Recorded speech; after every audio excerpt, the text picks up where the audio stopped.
What's going on, everybody? It's EricRayweather back here, and in today's video I'm going to be going over 10 things that I absolutely hated about Madden 18.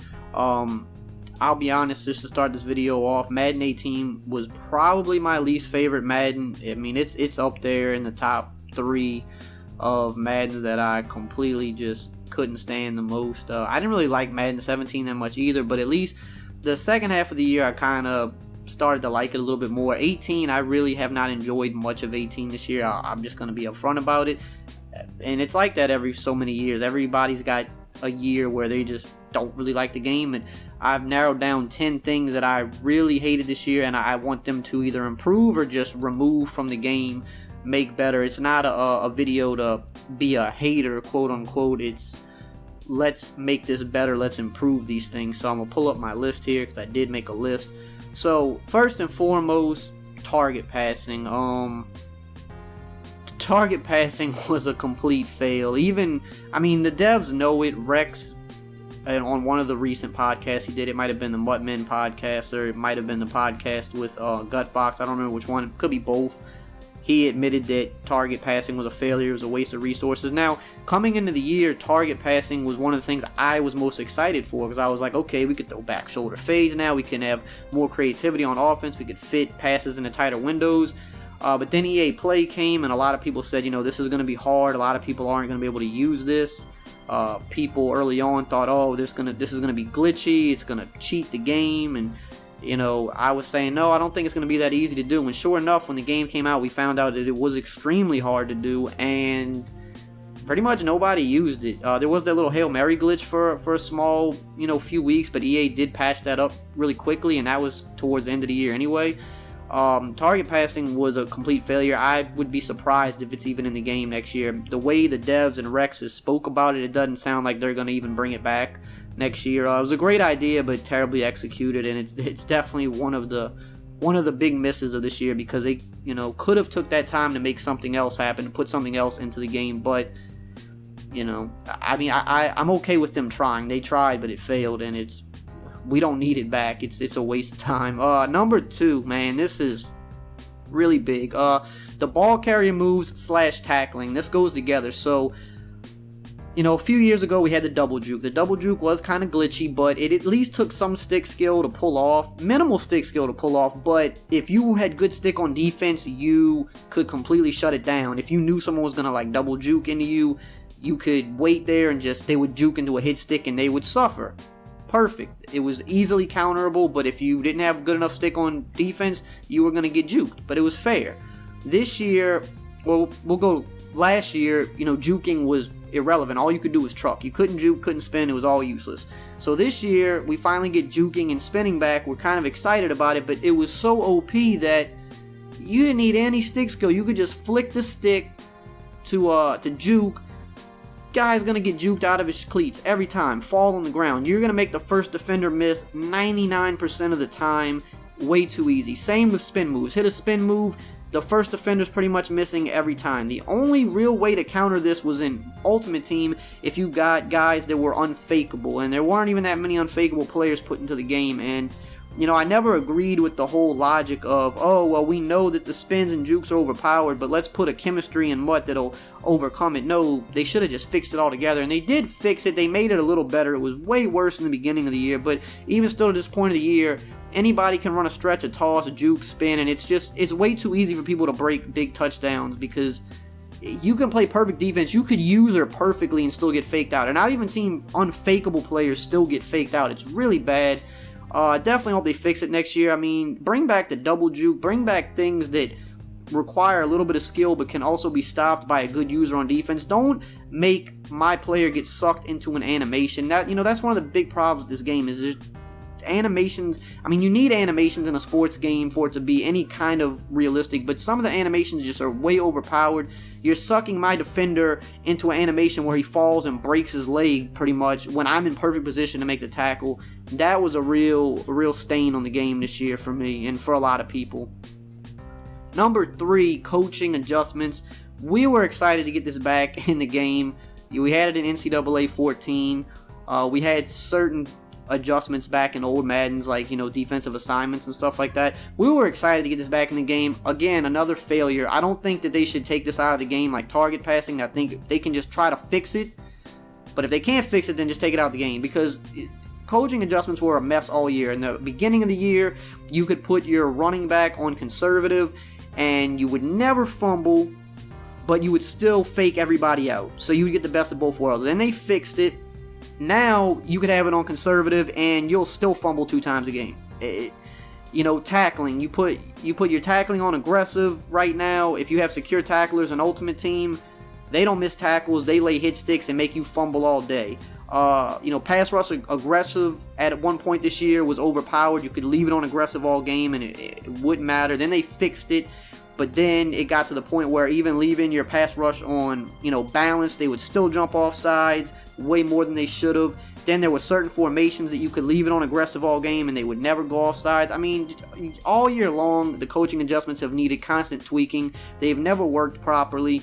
It's not the worst thing about this year. I think this could be fixed, but if they can't fix it, just take it out the game, because they were a mess this year, to say the least. They were more bad than good this year, definitely, but not the worst part of the year, but definitely not much good to say about it. So jumping over to MUT for the next few, I'm going to bounce around a little bit. So NAT cards, which stands for Non-auctionable Tradable. Way too many of these cards this year. Now, yeah, if it's a card where I'm logging in once a week and it's like a free card for logging in, it's like an 80 overall or something, it's not that big of a deal, sure, make that NAT. But there were way too many NAT cards that you got for grinding solos, and I mean, you put the time and the work in, you should be able to auction these cards. And just cut down on the NAT cards. I mean, there's some situations where NAT cards make sense, early content at the beginning of the year. Like I said, free content, sure. I mean, if you're giving me something for free, I shouldn't be able to go make coins off of this. But if I grinded solos, for a couple hours, let me be able to auction the card, because the card I pull just might not be a card that I need, but I still put in the time. Let me auction it off and get a little something for my money. So, short and sweet. NAT cards, we need to cut that down just a little bit. I mean, just cut it down. I understand it, but just cut it down. That's all I'm asking. Just cut it down. So number 5, is this where we're at on the list? Is it number 5? Let me double check.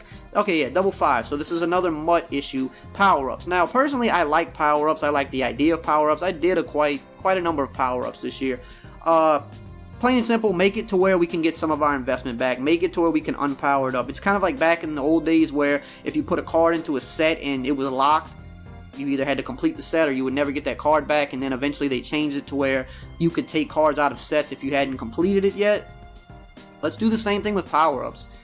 Let us be able to kind of reverse the power-up, get the original content back that we put in and auction that off maybe.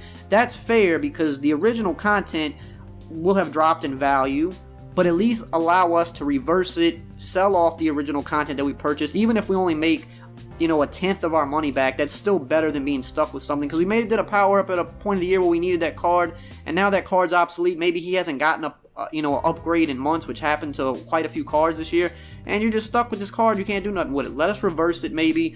Let us get back the original investment that we put in, and let us go take it to the auction house and get something for it. I think that's easy enough. I think that's a reasonable request. But yeah, other than that, I think power-ups was fun. The fact that you couldn't reverse it in any way, I think really wound up being a big problem down the stretch for a lot of people. Number 6, 91 zone. I'm not even going to go thresholds, because most of the thresholds I thought were okay. 91 zone. Woo! Okay, I mean, there's a love-hate with this, because on the one hand, it's nice having elite defenders jump routes, whereas in Madden, many years, if you had a good route combo, didn't matter if your cornerback was a 99 overall. If you had the right route combo, he really was never going to jump it. So I like that players were able to jump routes, but 91 zone at times was just too much. Like, it got to a point where there's certain basic football concepts that you can't run versus 91 zone. Like, you can't run a curl flat. If you have a 91 zone cornerback in a cloud or a hard flat, you can't run a curl flat, which is a flat route and a curl route. One's a high read, one's a low read. One cornerback on an island can't guard both. He either has to respect the flat or he has to stay back with the curl. He has to pick one. 91 zone can defend them both. You throw to the flat, against a cloud flat, it's probably getting 2 yards max, 2.5 yards maybe. You throw the curl, it's getting picked. I mean, if you put him in a hard flat, he probably could pick both, especially if he's tall enough. That's bad. Like, you should still be able to run basic football concepts. One man can't defend 2 routes. Now, sure, he can break on that second route quick, but he shouldn't be able to literally shut down both routes. And there was a lot of concepts this year where you couldn't run it versus 91 zone, and especially in Ultimate Team when you have everybody on the defense at this point of the year in 91 zone. I mean, there's still ways to beat it, sure, but it's just too overpowered. It's went from one extreme to the other. You go from having no defense, no zones to defend anything, to once you hit 91 zone, I mean, the game becomes boring because you have to dink and dunk, drag route, playmaker hitch route, low balling everything, which is glitchy in its own right, and we'll get to that in a minute. But, like, you have to do all these weird things just to dink and dunk down the field versus a whole 91 zone defense when, there's basic route concepts should still work no matter how good these zone defenders are. If you put too many guys at 1 or 2 defenders, you should be able to get somebody open. So, I like 91 zone, but it was too overpowered. Let's bring it back to the incremental increases where once you hit a certain, threshold, you have the ability to jump routes, but it shouldn't be automatic. And it should be better the higher up you go, because 99 zone and 91 zone, there's not that much of a noticeable difference, and there should be. So there goes my 91 zone rant. So number 7, let's jump into low ball passing. Most of you should know by now, low ball passing is just broke this year. You can low ball, like, this is the other side of the coin. You can low ball at 91 zone, you can low ball at anything, and 90% of the time the defense doesn't defend it. Every once in a while you might get a good animation from a defender and he gets a pick or maybe a swat. Very rare. You can low ball curl routes, you can low ball post routes, in routes, out routes. I mean, you name it. Deep corner routes. It's just ridiculous. Like, I mean, I've even posted tips on it, but it's ridiculous. The defense sometimes just turns their back and runs away. It's just, last year or last couple years, high point passing was overpowered. This year they toned it down, but now low ball passing is like, you can't really defend it. They can throw it at 3 guys, and if you low ball it, pretty much your guy is going to get it or no one's going to get it, and your guy still gets it probably half the time. Like, you'll watch people play in tournaments and you'll see them low ball at 3 guys, and people will be like, oh, that was a bad read. It really isn't a bad read because that guy knows that his guy's probably going to catch it. It looks bad, but we play the game enough to know that it works, but it still shouldn't be that way. So please fix low ball passing. That was really bad. I hated that this year, even though I use it a little bit, but man. Number 8, the lack of coverages to defend compressed sets. So this is why you see gun bunch every year, because there's no coverage that just can defend gun bunch properly.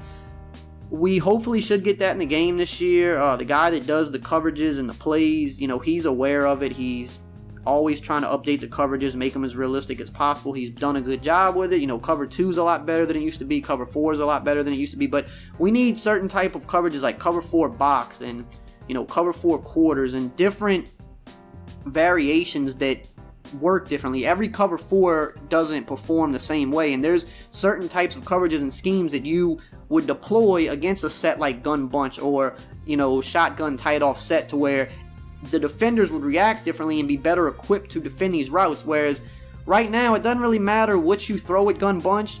Simply having a flat route and a corner route versus most coverages is enough. You don't even need the vertical route, the streak or the fade. You can just have a corner and a flat.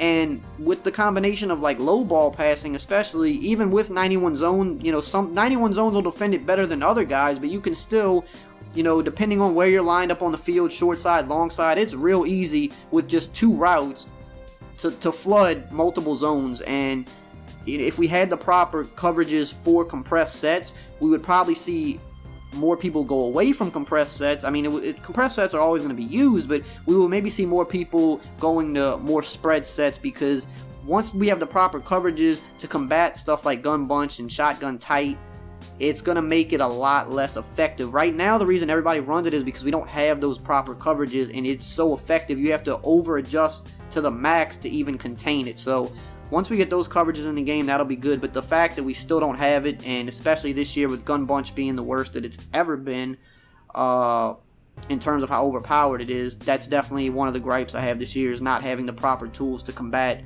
formations like that. Number 9, Longshot. Man, I was actually excited about this, but upon playing it, I didn't really enjoy it that much. I'm sure it's going to be back. They're going to finish it up. They invested too much in it. I doubt that they're going to just scrap it now, because that would look bad on their part. But just give us a real career mode, you know, something like NBA 2K has. I'm not saying you have to be exactly like 2K, but even NBA Live has a great career mode, an amazing career mode. I would even say it's better than 2K's. I really love NBA Live's career mode this year. Why can't we have that in Madden? I'm not gonna say nobody likes Longshot, but the majority of people probably don't like Longshot. We don't want a predetermined story with a predetermined character. I don't feel like that works for football games. Like, we want to be able to control our own player, create our own player, control our own destiny. Longshot was a fail to me, plain and simple. I think that was a waste of resources. I was excited about it, I was open-minded about it, but it just did not meet my expectations at all. Just give us a real career mode. That would make so many people happy, and that would really get a lot of people back on EA's side, I think, if they would put that back in the game. Last but not least, number 10, MUT Draft. Now, I don't hate MUT Draft, the mode. I hate what it became. You had to pay to get tickets to play the mode. I think that's terrible. The mode there should be a free side of the mode where you can just play regular ranked. And then, of course, when you're using it as a competitive ladder, you can have that side of it that you do have to buy tickets. That's fine, but it costs way too many coins to get tickets to play a mode that should be free, and you don't even update it that much. How many times did it get updated this year? Maybe twice? And every time I got updated, it was later and later, so it was getting updated with content that was already a month or two old. Like, updated at least maybe once a month. I mean, that was one of the best things when it was Draft Champions back in the day, was you could get on there and test out legends that were just about to drop. You would get them in Draft Champions. You can get on there. You'd probably be able to draft a couple of them if you played for a few hours. You can kind of test them out, get a feel for them before spending your money on MUT. That was a great use for Draft Champions. Now they update the mode twice a year. If you go play the mode now, you're playing with people that came out 4 months ago. It's ridiculous. Update the mode more often. Make it free. Because it's a really fun mode to play, and a lot of casual players like to play that. People that didn't want to go in MUT and play God Squads all day. There's times I like playing MUT Draft, but can't really play it too much right now because it's just like so bare bones that it's not even fun. So bring it back, obviously, keep it in the game, update it, make it free, make it more enjoyable for people. So that's my 10 things I hated about Madden. What are some things you hated? Let's try to keep it constructive. Drop them in the comments below. Do you agree, disagree? And as always, I will see you on the next one.